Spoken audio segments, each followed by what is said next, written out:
Halo guys, dalam video ini kami akan membahas tentang energi alternatif dan pemanfaatannya di Indonesia.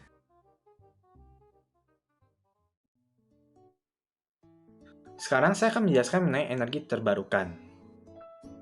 Energi baru terbarukan adalah sebuah bentuk energi yang berasal dari proses alam sehingga bersifat ramah lingkungan dan dapat diperbarui secara terus-menerus.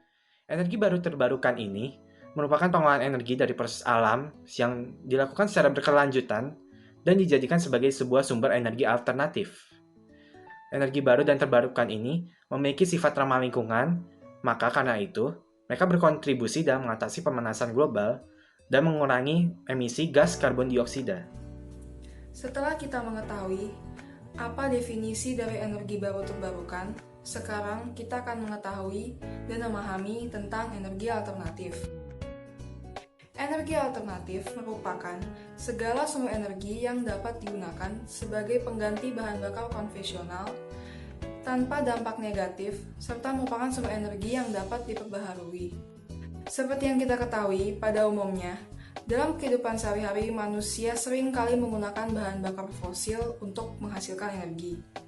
Dalam ensiklopedia Britannica, tertulis pada awal abad 21, sekitar 80% energi yang ada di dunia ini dihasilkan melalui bahan bakar fosil.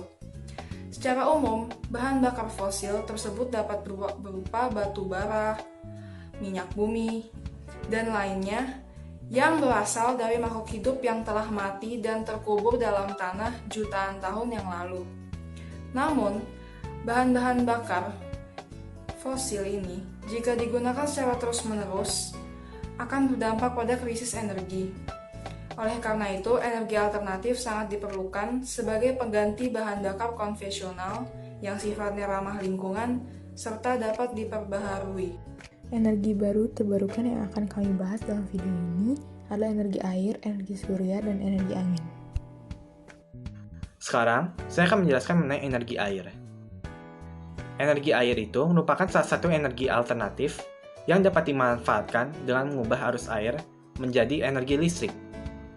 Beda dengan sumber energi terbarukan yang lainnya, air akan terus menghasilkan tenaga non-stop dan ketersediaannya terus dihasilkan oleh adanya siklus hidrologi. Pembangkit listrik tenaga air yang dihasilkan dari energi potensial air diubah menjadi energi mekanik oleh turbin, dan energi tersebut yang selanjutnya diubah untuk menjadi energi listrik oleh generator dengan memanfaatkan ketinggian dan kecepatan air. Bentuk pemanfaatan energi air ini seperti dapat dilihat dalam PLTMAH dan PLTA. PLTMH yang adalah singkatan dari pembangkit listrik tenaga mikrohidro adalah alat yang menghasilkan listrik dengan memanfaatkan energi potensial dan energi mekanik yang bersumber dari tinggi jatuhan air dan debit air. PLTMH adalah pembangkit listrik yang berskala kecil, yaitu di bawah 200 kW. Dalam penggunaannya, PLTMH tidak menghasilkan limbah sehingga alat ini sangat ramah lingkungan. PLTMH memiliki biaya operasional yang cukup rendah, serta sangat mudah untuk digunakan dan memiliki komponen yang relatif sederhana. Maka dari itu, PLTMH sering dimanfaatkan di pedesaan. PLTMH sebenarnya memiliki jenis pembangkit listrik yang bervariatif, namun prinsip kerjanya sama, yaitu berpusat pada energi potensial. Energi potensial air berasal dari energi air yang berada di titik ketinggian tertentu yang nantinya turun karena adanya pengaruh gaya gravitasi. Energi ini kemudian berubah menjadi energi kinetik dan menggerakkan turbin. Poros turbin yang berputar karena adanya energi kinetik air akan berubah menjadi energi mekanik karena kecepatan air tersebut. Kemudian akan dihubungkan menggunakan kopling dan ditransmisikan ke generator. Di generator akan dihasilkan energi listrik yang nantinya akan dialirkan ke rumah-rumah di pedesaan atau daerah-daerah yang menggunakan PLTMH tersebut.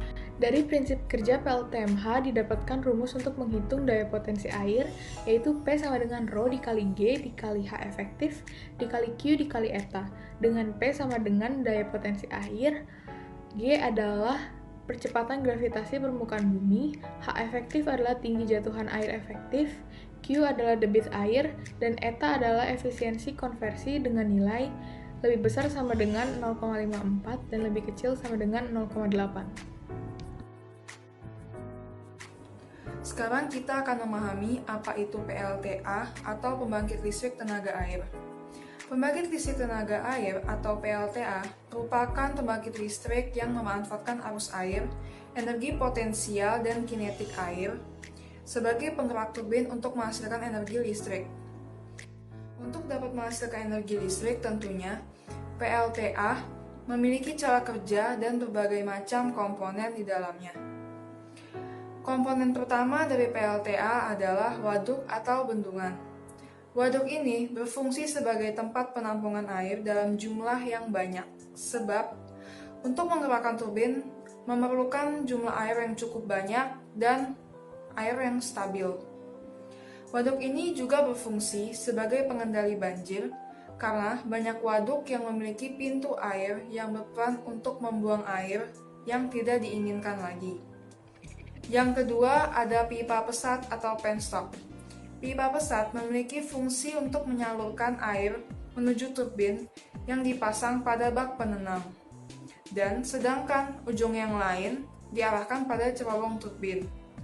Pada bagian dari pipa pesat yang keluar dari bak penenang, terdapat pipa udara yang dipasang kurang lebih 1 meter di atas permukaan air bak penenang.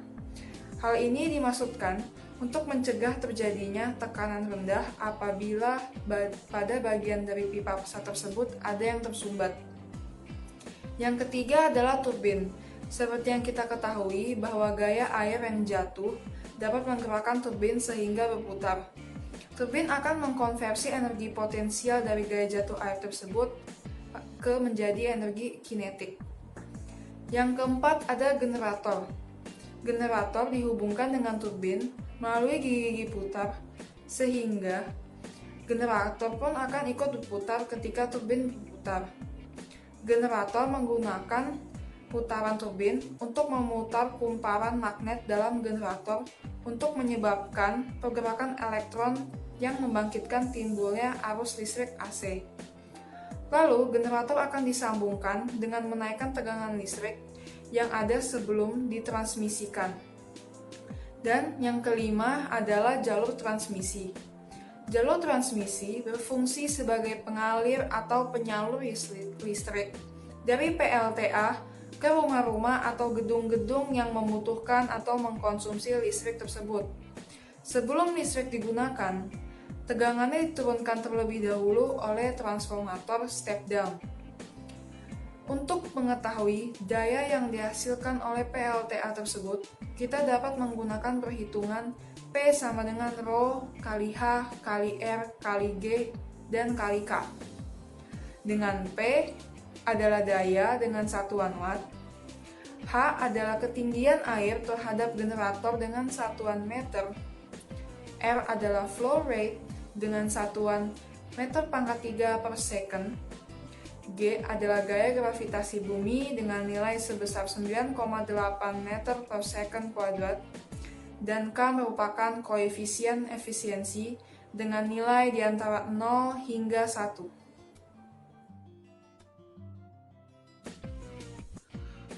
Contoh pembangkit listrik tenaga air yang ada merupakan pembangkit listrik yang ada di Cirata.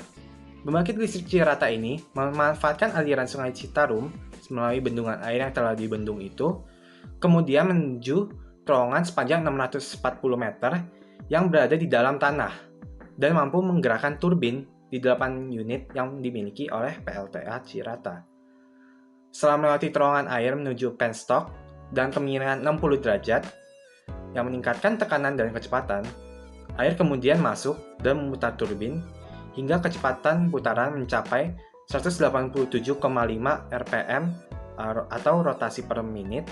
Turbin itu terhubung dengan generator yang produksi listrik bertegangan sebesar 16,5 kV. Listrik itu lalu disalurkan ke main transformer untuk menaikkan tegangan dari 16,5 kV menjadi 500 kV. Selanjutnya, listrik ditransmisikan ke sistem interkoneksi Jawa, Madura, dan Bali. Energi surya merupakan sumber energi yang berasal dari panas atau sinar matahari yang dapat dimanfaatkan manusia untuk mengubah energi panas tersebut menjadi listrik. PLTS PLTS, pembangkit listrik tenaga surya atau panel surya, adalah suatu sistem yang dapat mengubah energi cahaya matahari menjadi energi listrik dengan menggunakan prinsip yang disebut efek fotovoltaik.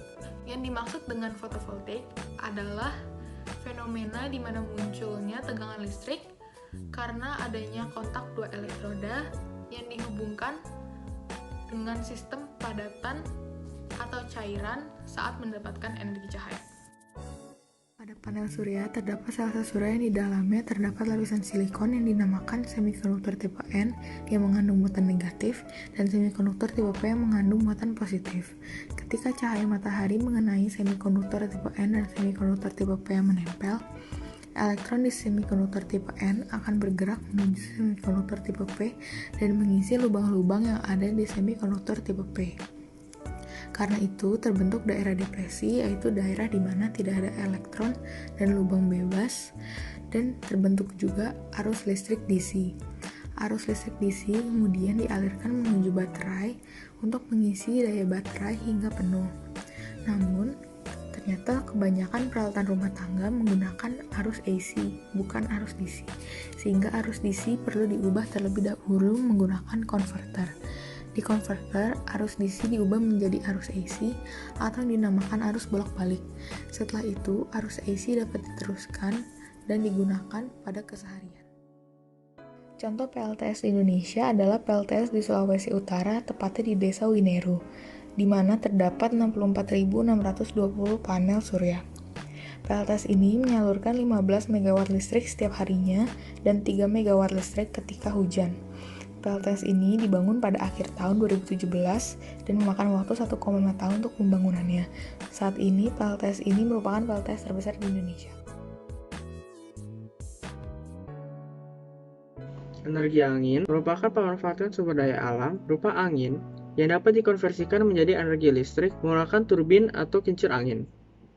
Kebanyakan energi angin modern dihasilkan dengan mengubah rotasi dari pisau turbin menjadi arus listrik dengan menggunakan generator listrik.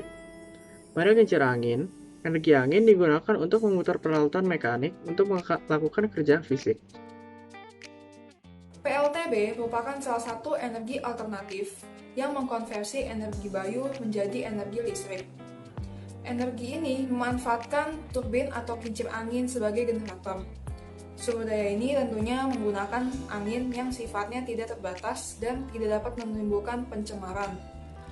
PLTB biasanya terdapat pada langan angin dengan skala yang besar sebagai penghasil listrik. Untuk menghasilkan listrik, PLTB memiliki cara kerja dan komponen-komponen dalamnya. Komponen pertama dari PLTB adalah turbin angin. Pada awalnya, tenaga angin akan menggerakkan turbin sehingga turbin bergerak memutar. Kemudian, putaran turbin akan menyebabkan rotor pada generator yang terdapat pada bagian belakang turbin angin juga ikut berputar. Yang kedua adalah generator. Generator berfungsi sebagai untuk mengubah energi gerak yang dihasilkan oleh angin menjadi energi listrik dengan medan elektromagnetik, yaitu poros pada generator akan dipasangkan dengan material ferromagnetik permanen. Di sekeliling poros terdapat stator yang berbentuk kumparan-kumparan kawat membentuk lingkaran. Ketika poros berputar, akan terjadi perubahan fluks pada stator yang akan menghasilkan tegangan tertentu. Yang ketiga adalah jalur transmisi. Nah, fungsinya itu tegangan dan arus listrik yang dihasilkan oleh generator tersebut akan disalurkan melalui transmisi untuk digunakan oleh warga-warga atau masyarakat sekitarnya yang memerlukan listrik tersebut. Arus listrik yang dihasilkan berupa AC atau alternating current yang memiliki gelombang sinusoidal. Untuk mengetahui daya yang dihasilkan oleh generator dari angin yang menggerakkan turbin dapat diketahui melalui perhitungan. P sama dengan M V kuadrat per 2 atau Rho dikali A kali V dikali V kuadrat per 2, dan yang terakhir adalah P dikali A dikali V pangkat 3 per 2. Dengan P adalah daya dengan satuan watt, M adalah aliran massa angin dengan satuan kilo per second, V adalah kecepatan angin dengan satuan meter per second, Rho adalah massa jenis angin dengan satuan kilo per meter kubik, dan A adalah luas area efektif turbin dengan satuan meter kubik. PLTB sidrap yang berada di Sulawesi Selatan merupakan PLTB terbesar di Indonesia. PLTB Sidrap berkapasitas 75 MW yang berada di Sidrap, Makassar, ditopang oleh 30 turbin, masing-masing turbin berkapasitas 2,5 MW dengan kondisi yang saat ini masih berfungsi dengan baik. Contoh penggunaan dalam keseharian. Energi surya dapat digunakan dalam kehidupan sehari-hari seperti power bank, lampu taman, dan air mancur yang menggunakan panel surya yang mendapat energinya dari matahari. Ketiga barang ini sangat mudah untuk didapatkan, bahkan banyak diperjualbelikan di toko daring. Maka dari itu, mulai dari diri kita sendiri, mari buat perubahan dengan menggunakan energi baru terbarukan dalam keseharian kita, misalnya dengan menggunakan power bank atau lampu taman dengan energi solar.